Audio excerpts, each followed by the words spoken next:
Hey, what's up guys, Genetics here, and today we are looking at the DSR-50, the strongest sniper in this game. We will also be looking at 3 tips and tricks to improve your sniping in Bad Business. But first off, let's look at the DSR itself. This thing's a one tap to the body at all ranges. It's an absolute monster. The downside are its lack of attachments and only having 3 bullets in its chamber. Do guns have a chamber? I don't know.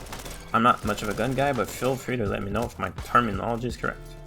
I don't know how important attachments are on this game really, and this gun really, but I got tack laser, stipple tape since recoil doesn't matter, so that's free handling speed. Muzzle could be anything you want, and then the perk I went with is quick draw. Today I'll try to give you 3 things to think about to make sniping better. The first thing is actually a setting. If you go in settings under sense, you will see sensitivity, which is your base sense, but also aim sense and scope sense, which are respectively your sensitivities for every single side outside of the sniper scope, and then scope sense is your sniper's scope sense. I encourage you all to play with this value until you find a value which feels right. You know, personally with the default 100, it feels like when I go from hipfire to scope sense, it throws me off, it's too slow. 117 feels good to me, but this is something you need to play around with. The second thing to think about when using a sniper is your positioning. When I play, I like to go in like 1v4, 1v5, 1v2. Just go in and try to frag everyone, trying to make plays. And that's a fun playstyle, and it's a perfectly fine playstyle, but when it comes to sniping, if you look right here at this position, for example, I only have a single choke point I need to worry about, and that choke point is small.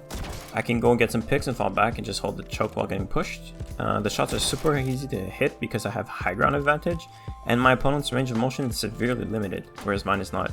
Remember, with things like a door, the person in the open has the advantage, whereas the person in the doorway does not because of the limited range of motion. Last thing I'd like to mention is that practice makes perfect. I don't use the DSR often, and all the very small things add up to a big difference.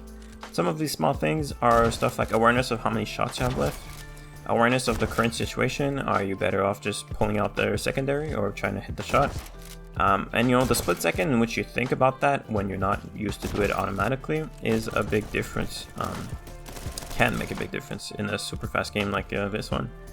And then other things are like a perfect feeling for the difference between your hipfire sense and your scope sense, right? Which comes with a lot of practice, and there are many other things you can mention. So yeah, practice makes perfect, all the little things add up. I hope this video was helpful. If it was, leave a like, and I will see you next time. Bye bye.